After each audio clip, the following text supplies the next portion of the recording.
Magandang buhay!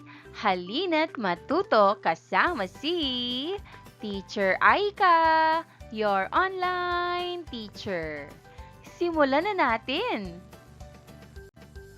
Language, Grade 1, Term 1, Week 1, Day 4.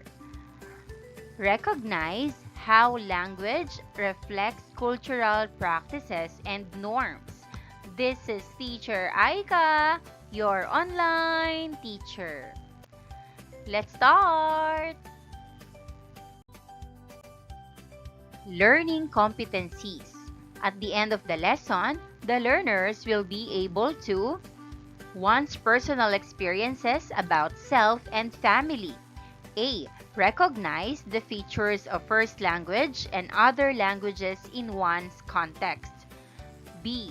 Tell how language reflects cultural practices and norms through sharing about the language or languages spoken at home. C. Share words in first language. Magandang buhay! Kahapon ay napag-usapan natin kung paano magbabahagi ng mga dahilan kung bakit natin nagustuhan ang isang kwento o aklat. Dala ba ninyo ang aklat pambata na napili ninyo? Itaas ninyo ang mga ito. Ano ang nagustuhan ninyo sa aklat pambatang dala ninyo? Maaari ba ninyong ibahagi ito sa klase? Sa pagpapatuloy ng ating talakayan, mangyaring tumayo tayong lahat at awitin natin ang paa, tuhod, balikat, ulo. Sing along with the song. Paa, tuhod, balikat, ulo. Sagutin natin ang mga tanong. Tungkol saan ang ating inawit? Tungkol sa mga bahagi ng katawan ang ating inawit na paa, tuhod, balikat, ulo.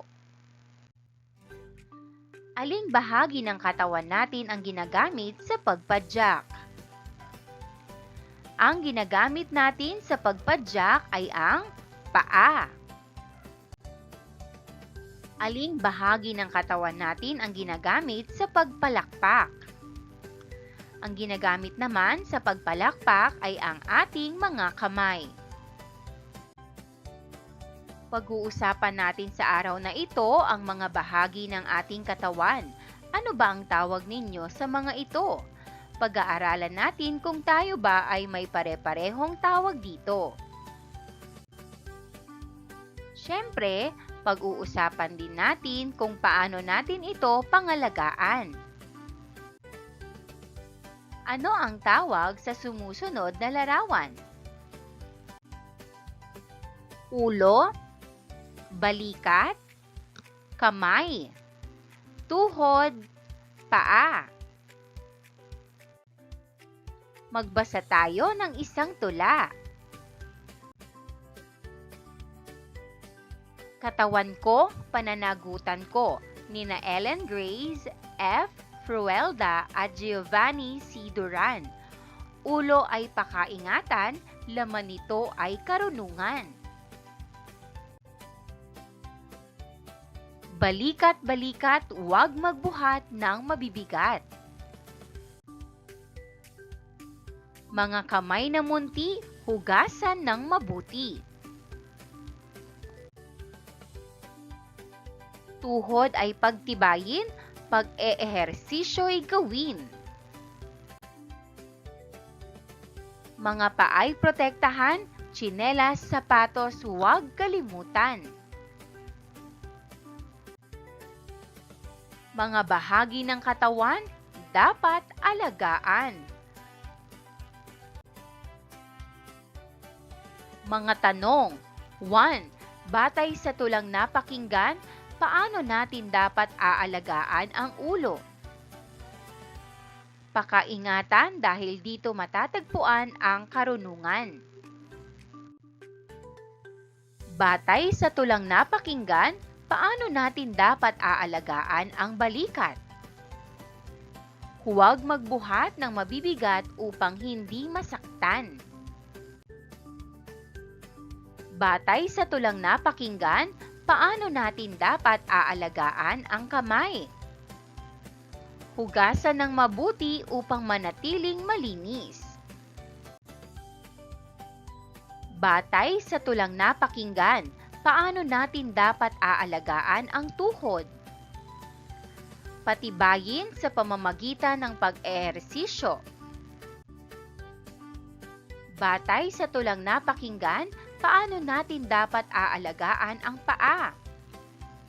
Protektahan sa pagsusuot ng tsinelas o sapatos. Paano mo naman pangangalagaan ang iyong ulo, balikat, kamay, tuhod at paa? Inaalagaan ko ang aking katawan sa pamamagitan ng pagiging maingat sa ulo, hindi pagbubuhat ng mabibigat para sa balikat, palaging paghuhugas ng kamay, pag-eehersisyo para sa tuhod, at pagsusuot ng tsinelas o sapatos upang maprotektahan ang aking mga paa. Banggitin muli natin ang mga salita. Ulo, ulo. Balikat, balikat. Kamay, kamay. Tuhod, tuhod. Paa, paa. Mayroon ba kayong mga narinig sa kapamilya o sa inyong tahanan na iba pang tawag sa mga salitang binanggit natin? Pwede ninyong isulat sa pisara isa-isa ang inyong mga sagot at basahin natin ang sabay-sabay. 1. Ano ang napansin ninyo sa mga salita habang binabasa natin ang mga ito? Pare-pareho ba ang mga ito? Magkakaiba po ng tunog ngunit parehas ng kahulugan. Tama, magkaiba man ang tawag dito, iisa lang ang tinutukoy natin. Ito ang ating ulo, balikat, kamay, tuhod at paa. Ano kaya ang maaaring dahilan kung bakit magkakaiba ang tawag sa ulo, sa tuhod, at sa ibang parte ng katawan na pinag-usapan natin? Dahil sa pagkakaiba-iba ng wika at kultura ng mga tao. Alam ba ninyo na sa ibang lugar ay may ibang tawag sa mga bahagi ng katawan? Halimbawa, sa ibang lugar, ang ulo ay tinatawag na payo dahil ito sa kanilang kultura. Ibig sabihin, ang kultura natin ang pinagmula ng iba't ibang tawag sa mga ito. Pangalanan naman natin ang mga bahagi ng muka. Subukan ninyong magbigay ng pinakamaraming pangalan na kaya ninyo para sa mga bahagi ng muka.